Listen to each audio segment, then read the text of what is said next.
Eli Gold has been there for every one of those seasons. Longtime Alabama football play-by-play voice, the voice of the Crimson Tide since 1988.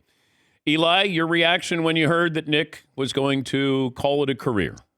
Well, I was disappointed. I was surprised. I mean, we all knew eventually that was going to happen sometime, but we didn't know when. But selfishly, I was disappointed. I've loved working with him. The fans, I'm sure, were disappointed. But at the same time, Dan, I am happy for the coach and for Miss Terry and for the kids and for the grandchildren. Let's face it, he has earned some time now to kick back with the family. And so for him, I'm very happy. I wonder the role that transfer portal, name, image, and likeness played for maybe speeding up this process. I'm sure I can't speak for him, but I'm sure it had some impact. The game has changed. It has changed, and the transfer portal has usually worked in Alabama's favor. It's worked in Alabama's favor. I don't know how much this whole thing impacted him, but certainly with the game changing as it has, and teams bidding $1 million, 300,000, 500,000. That's not the college game that Nick Saban knew and loved growing up. The importance of Saban to the SEC is what? And to all of college football, Dan.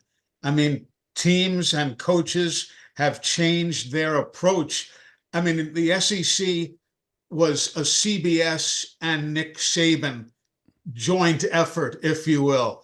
That's point number one. But yeah, he has revolutionized the game. He has taught everybody how to coach and how to do different things. Excuse me. He is an outstanding coach, an outstanding person. He truly has a good sense of humor, although a lot of the fans don't get to see that in that 40-second soundbite from behind the podium.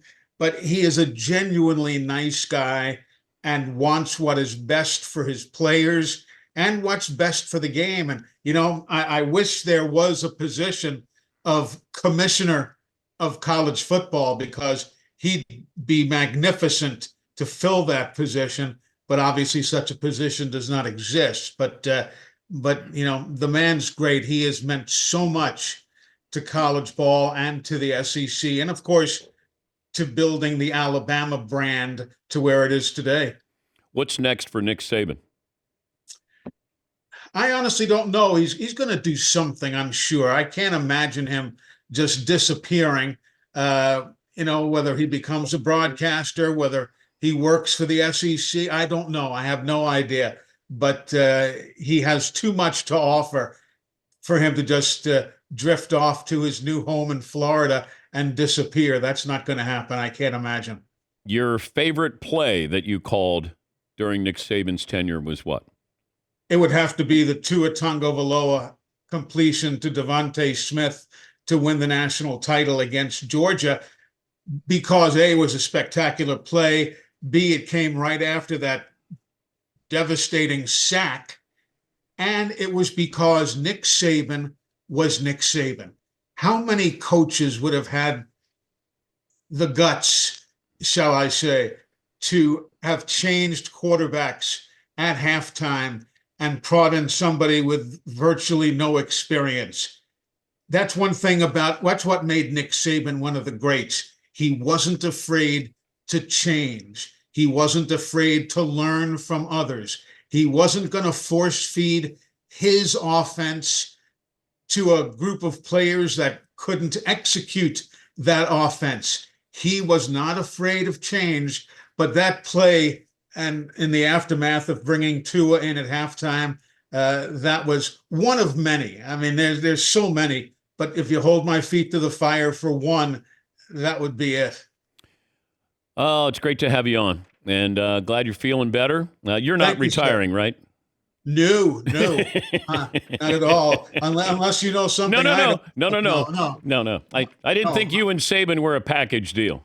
No, we're not. We're separate. But yeah, I'm feeling well after my cancer deal last year, and it was kind of you to have me on last year to check on me, and I appreciate it. And it's I'm looking forward to another season.